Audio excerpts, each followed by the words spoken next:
saber mais sobre o Romanceiro da Inconfidência de Cecília Meirelles? Vem comigo.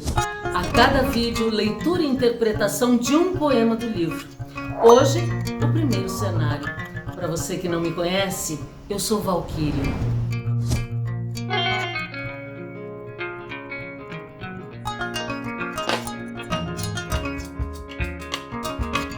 O livro apresenta mais de um cenário. No primeiro, o eu lírico dirige-se a Ouro Preto e vai observando a paisagem. Sente como se o passado tivesse ficado ali gravado naquelas ruínas.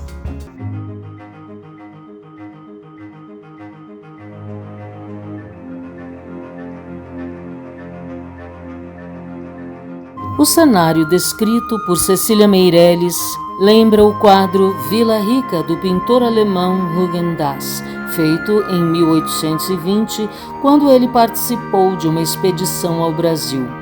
Observamos rios já esgotados pela atividade mineradora, a cidade ao fundo com igrejas no alto dos morros. Uma paisagem entre a história e a sensibilidade do eu lírico. Passei por essas plácidas colinas e vi das nuvens, silencioso, o gado pascer nas solidões esmeraldinas. Largos rios de corpo sossegado dormiam sobre a tarde imensamente e em sonhos sem fim de cada lado. Entre nuvens, colinas e torrente, uma angústia de amor estremecia a deserta amplidão na minha frente.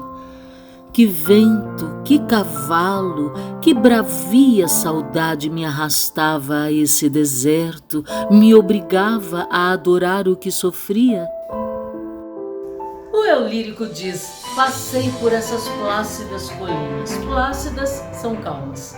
Agora que o tempo passou, tudo ali é tão calmo e silencioso que deu tempo do indivíduo olhar para as nuvens e observar o desenho que elas formavam. E vi das nuvens silencioso o gado pascer, que é pastar, nas solidões esmeraldinas. Esmeralda é verde, o gado parecia estar pastando naquela solidão dos campos verdes lá do céu, que se mistura com os campos verdes do caminho pelo qual o sujeito está passando. Ao observar que tudo é silêncio agora, onde antigamente havia uma confusão, tanta gente, tantos propósitos, muitas vezes opostos, senhores e escravos, aliados da coroa portuguesa e revoltosos buscando a separação entre Brasil e Portugal ou entre Minas e Portugal. Largos rios de corpo sossegado dormiam sobre a tarde mansamente e eram sonhos sem fim de cada lado. O corpo sossegado refere-se ao fato da mineração nos rios já ter se esgotado. Por isso, os rios dormiam mansamente, imensamente. E os sonhos daquela gente toda do passado, que agora eram sonhos sem fim de cada lado. O eu lírico menciona uma angústia de amor que estremece aquela deserta amplidão daquela paisagem à sua frente, como se o que ele sentisse se misturasse com o cenário, tornando-os cada vez mais íntimos, a ponto de fazê-lo intuir, sentir mesmo aquilo que parecia ter ficado naquelas ruínas e que o atraía como se ele fosse arrastado para o passado. Questionando sobre que vento, que cavalo, que bravia saudade o arrastava àquele deserto, que o obrigava a adorar aquilo que sofria, porque aquele silêncio, aquela solidão sepultavam uma história de sofrimento. E não só o sofrimento de Tiradentes, muita gente sofreu ali, os escravos e todos aqueles que estavam envolvidos direta ou indiretamente na Inconfidência. Segue. Passei por entre as grotas negras, perto dos arroios fanados, do cascalho cujo ouro já foi todo descoberto. As mesmas salas deram-me agasalho, onde a face brilhou de homens antigos, iluminada por aflito orvalho. De coração votado a iguais perigos, vivendo as mesmas dores e esperanças, a voz ouvi de amigos e inimigos. Vencendo o tempo, fértil em mudanças, conversei com doçura as mesmas fontes e vi serem comuns nossas lembranças. E o eu lírico vai dizendo: passei por entre as grotas negras, pelos arroios fanados, pelo cascalho cujo ouro já foi todo descoberto. Grotas aqui são escavações nas ribanceiras dos rios. Os arroios são córregos, regatos. Fanados quer dizer roubados, já esgotados pela atividade mineradora. Então, à medida que o ambiente vai se tornando mais íntimo, vão se recompondo diante do eu poético as figuras humanas do passado. O poeta sente-se como se estivesse nos mesmos ambientes. As mesmas salas deram-me agasalho, onde a face brilhou de homens antigos, iluminada por aflito orvalho. Aquelas gotículas de suor nos rostos, né? E de coração votado a iguais perigos, quer dizer que o sujeito poético tem o coração dedicado aos mesmos objetivos e dramas daqueles homens, vivendo as mesmas dores e esperanças, está ouvindo a voz de amigos e inimigos, vencendo o tempo fértil em mudanças, ou seja, o indivíduo ultrapassou as barreiras do tempo e captou o passado de modo pessoal, subjetivo, imaginando-o, intuindo-o a partir de todas as coisas sobre as quais ele põe os olhos. E assim conversa com doçura as mesmas fontes e compartilha com aquelas fontes que estavam ali desde aquele tempo. Ele compartilha as mesmas lembranças. Segue. Da brenha tenebrosa aos curvos montes, do quebrado almocafre aos anjos de ouro que o céu sustém nos longos horizontes, tudo me fala e entende do tesouro arrancado a estas minas enganosas, com sangue sobre a espada, a cruz e o louro.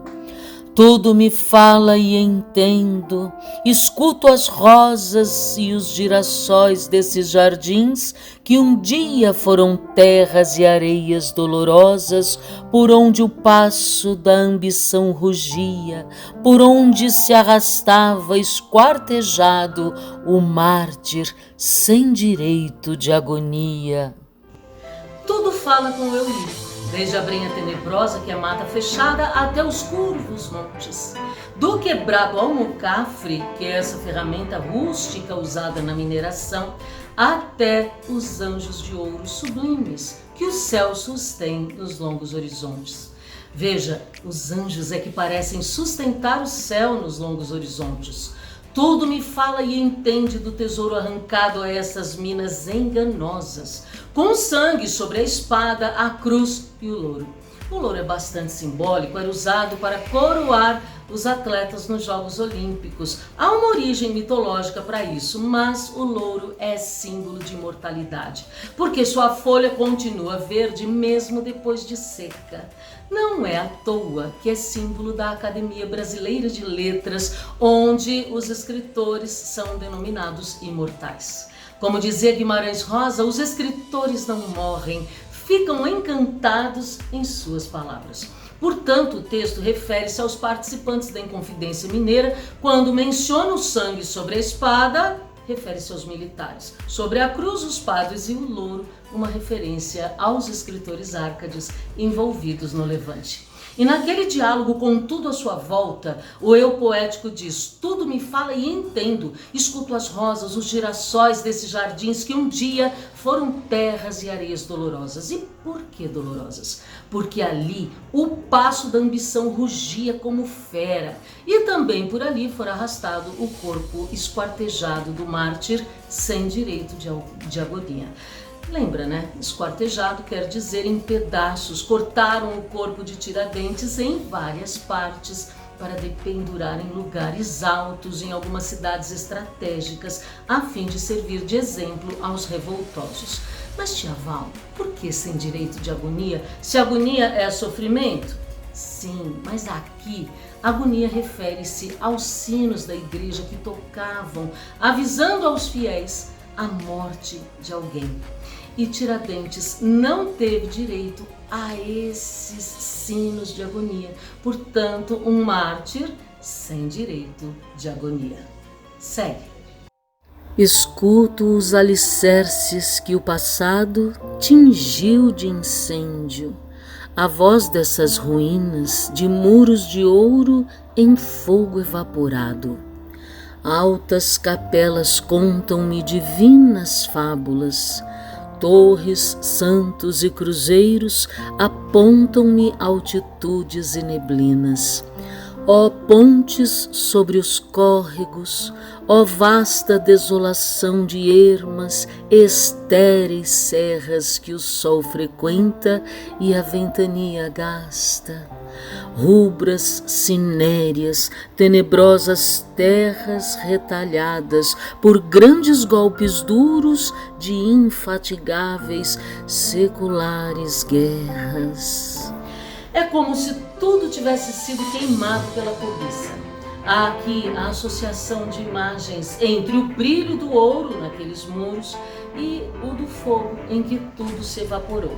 Tudo aqui continua sendo personificado, as altas capelas que contam divinas fábulas, torres, santos e cruzes que apontam altitudes e neblinas. Então ele vê aqueles morros, as torres das igrejas ali em cima e lá do alto as cruzes, as neblinas, as pontes, os córregos, tudo ali confirma aquela solidão do início. Ermas é solitárias, então a vasta desolação de solitárias serras, já estéreis, porque dali não sai mais ouro, diamante, nada. O sol e a ventania continuam a frequentar aquelas paragens ao mesmo tempo, rubras, isto é, avermelhadas, nesse caso pelo sol, e desgastadas pelo tempo, representado aí pela ventania, que desgasta tudo, e ao mesmo tempo cinéreas, ou seja, cinzentas, tenebrosas terras retalhadas por grandes golpes duros e infatigáveis guerras, por causa da cobiça, desde um longo tempo. Seculares. Segue. Tudo me chama, a porta, a escada, os muros, as lajes sobre mortos ainda vivos, dos seus próprios assuntos inseguros. Assim viveram chefes e cativos, um dia, neste campo, entrelaçados na mesma dor, quiméricos e altivos. E assim me acenam por todos os lados, porque a voz que tiveram ficou presa na sentença dos homens e dos fados. Cemitério das almas, que tristeza nutre as papoulas de tão vaga essência. Tudo é sombra de sombras, com certeza. Tudo chama a atenção do Eulírico, a porta, a escada, os muros e até as lajes sobre os mortos, ou seja, os túmulos. Mas esses mortos estão ainda vivos. E aí nós vamos lá para a Antiguidade Greco-Latina. Lá se acreditava que havia algumas maneiras de sobreviver à morte. Uma delas seria deixar seu nome registrado na história por se tornar um herói ou por ter uma morte muito marcante. A maioria das pessoas nasce e morre. Com o tempo, depois que se vão também os seus conhecidos, aí elas morrem mesmo. Ninguém mais vai se lembrar de que existiu aquela pessoa. Mas com os heróis e com aqueles que tiveram seu nome marcado na história, é diferente. Passa o tempo e eles são sempre lembrados. Não desaparecem como os outros, estão nos livros, nos documentos que restam ou no mundo das almas. Só que esses mortos aqui do poema ainda não foram esquecidos, mas estão dos seus próprios assuntos inseguros. Existem lacunas na história daqueles chefes e cativos, quiméricos, que significa fruto da imaginação daquele eu lírico, mas ao mesmo tempo altivos, como figuras que se impõem na realidade, entrelaçados na mesma dor. O eu poético se dirige àquele lugar como cemitério das almas e não dos corpos. Que tristeza nutre aquele sono de uma essência vaga em que apenas parecem mortos, mas não estão. O eu lírico cita a papoula, também conhecida como planta dormideira. Ao ingerir um de seus derivados, a pessoa parece morta, mas está apenas dormindo. em função dos seus efeitos opiáceos, de analgésicos potentes como a morfina, por exemplo. Então, que tristeza nutre as papoulas de tão vaga essência? Que tristeza nutre aquele sono? E o eu lírico mesmo responde: tudo é sombra de sombra, com certeza, porque faltam dados históricos sobre os indivíduos, as suas histórias pessoais, né? Nós já sabemos desde o primeiro vídeo sobre o romanceiro da Inconfidência que faltam dados históricos. Os links estão aqui embaixo na descrição do canal. Segue. O mundo, vaga e inábil aparência que se perde nas lápides escritas sem qualquer consistência ou consequência. Vão-se as datas e as letras eruditas na pedra e na alma, sob etéreos ventos, em lúcidas venturas e desditas. E são todas as coisas uns momentos de perdulária fantasmagoria, jogo de fugas e aparecimentos. Das grotas de ouro à extrema escadaria, por asas de memória e de saudade, com o pó do chão meu sonho confundia. Bom, por enquanto nada de concreto, tudo é silêncio, justamente o mundo físico, que deveria ter as respostas concretas, parece menos consistente na reconstrução da história do que a intuição, a sensibilidade do sujeito poético. O mundo é uma vaga aparência inábil porque não tem habilidade de se manter, de durar, perde-se nas lápides escritas sem qualquer consistência ou consequência. Porque tudo acaba em cinza, pó. No mundo físico, vão-se as datas, as letras eruditas na pedra e na alma. Veja, aquelas almas estão ali sem responder qual a tristeza que nutre aquele sono em que elas estão. E tudo se vai sob etéreos ventos, em lúcidas venturas e desditas, ou seja, em clara felicidade ou infortúnio. E são todas as coisas uns monumentos de perdulária fantasmagoria, isto é, perdulária é aquilo que esbanja. Então, todas as coisas deste mundo esbanjam fantasmagoria, ou seja, ilusão, por todos os lugares, das grotas até as mais altas escadas, por asas de memória e saudade, meu sonho se confundia com a realidade, com o pó do chão, que representa a realidade. Jogo de fugas e aparecimentos, como se houvesse um nevoeiro entre a realidade e a ilusão. Segue lá. Armado pó que finge eternidade, lavra imagens de santos e profetas, cuja voz silenciosa nos persuade, e recompunha as coisas incompletas, figuras inocentes, vis, atrozes, vigários, coronéis, ministros, poetas. Retrocedem os tempos tão velozes que ultramarinos árcades pastores falam de ninfas e metamorfoses.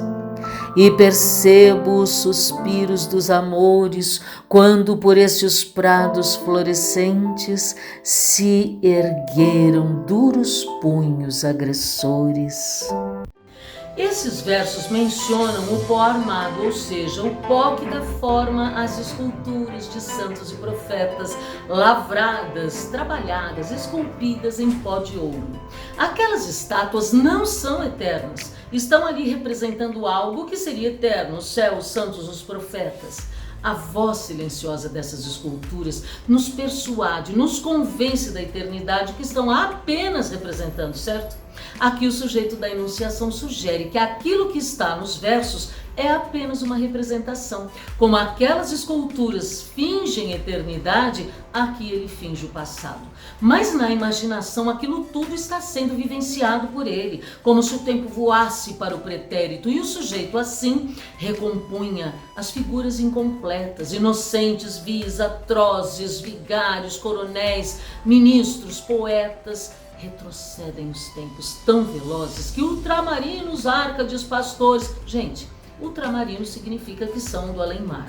Isso é uma referência aos nossos poetas do arcadismo, que não só estudaram na Europa, como também seguem um estilo de poema europeu que retoma a antiguidade grega, o arcadismo. Falam de ninfas, amores, referências mitológicas, e metamorfoses, uma provável alusão ao fato desses poetas, nos seus versos, sofrerem uma metamorfose. Transformavam-se em pastores que habitavam a Arcádia, uma cidade na antiguidade grega, onde eram homens simples, ao lado de suas musas inspiradoras, vivenciando o carpe diem, que significa aproveita o dia. Então há uma contradição na vida desses poetas, pois estavam envolvidos com o levante contra a coroa portuguesa, a Inconfidência, e seus textos mostravam que eles viviam num mundo de fantasias e amores, até quando foram descobertos. E por esses prados florescentes se ergueram duros punhos agressores contra eles. Segue. Aqui tiniram ferros de correntes, pisaram por ali tristes cavalos, e enamorados olhos refulgentes, parado o coração por escutá-los, prantearam neste pânico de auroras densas de brumas e gementes galos. Isabéis, Doroteias, Heliodoras, ao longo destes vales, desses rios, viram as suas mais douradas horas, em vasto furacão de desvarios, vacilar como em caules de altas velas, cálida luz de trêmulos pavios. Por ali havia escravos, tiniram ferros de correntes. Por ali tristes cavalos passearam, mas também enamorados olhos refulgentes, isso é, brilhantes. O sujeito da enunciação fica com o coração parado para escutar os olhos que prantearam. Espera aí, ele quer escutar os olhos? Há aqui uma mistura de sensações, audição e visão. Isso é uma sinestesia.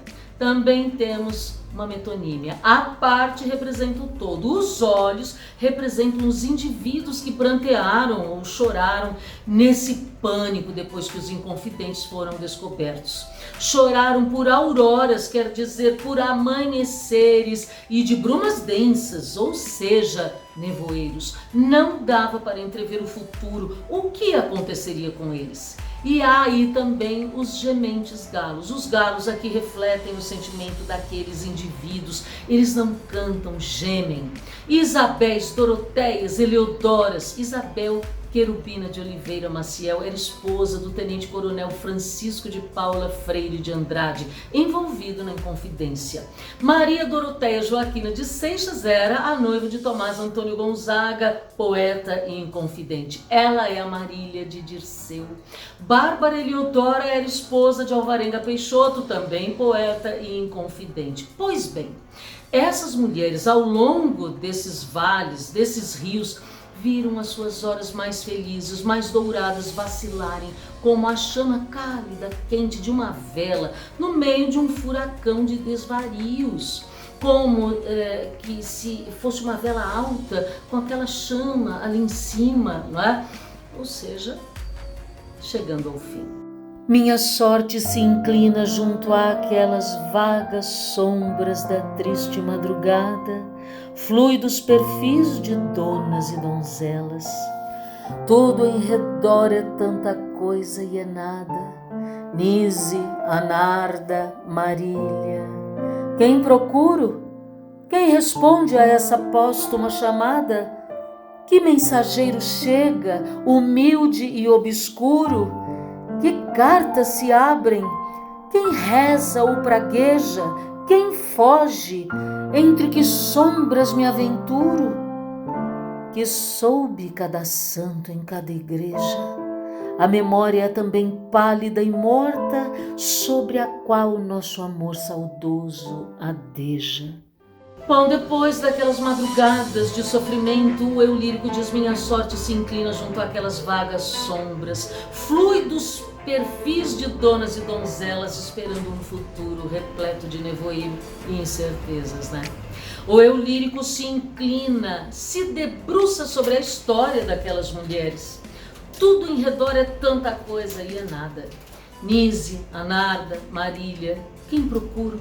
Nise e Anarda são musas inspiradoras do Cláudio Manuel da Costa, também poeta inconfidente. Marília, você já sabe, a musa do Dirceu Tomás Antônio Gonzaga.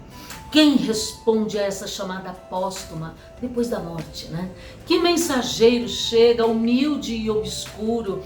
Aí o sujeito começa a vasculhar o passado, tentando saber das cartas que foram mandadas, que cartas se abrem, quem reza ou pragueja, quem foge, entre que sombras me aventuro, que soube cada santo em cada igreja. Quantas confissões, quanta coisa se disse em segredo nas igrejas. O sujeito lírico, no presente da narrativa, perde-se em indagações e, com sua visão limitada, afirma que a memória não responde nada, é pálida e morta. O que responde alguma coisa aqui é a imaginação. É através dela que, junto daquelas mulheres sofridas, acima do que a memória pode lembrar, o eu lírico pressente aquele amor.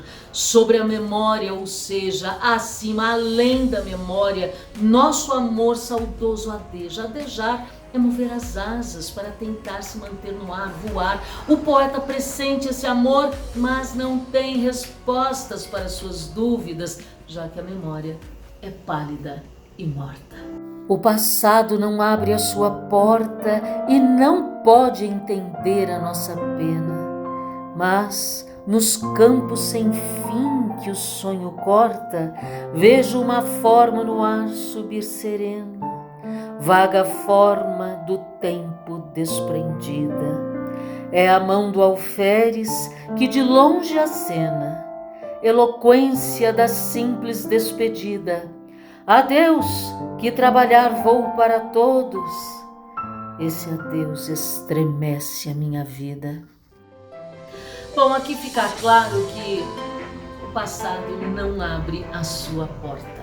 E só se pode reconquistá-lo através da imaginação, do sonho, ou seja, o passado é de fato inalcançável, não pode entender também a nossa pena, nosso sofrimento em querer desvendá-lo. Mas nos campos sem fim que o sonho corta, isto é, nos campos que o sonho atravessa, o sujeito lírico vê uma vaga forma que se desprendeu do tempo passado e o veio encontrar no presente. Era a mão de Tiradentes a acenar com as palavras com que ele se despediu dos mineiros antes de partir para o Rio de Janeiro na viagem em que foi preso. Adeus, que trabalhar vou para todos. E o poeta encerra dizendo uma ressalva importante: esse adeus estremece a minha vida. Compartilhe no próximo vídeo Romance 1 ou da Revelação do Ouro. Até a próxima!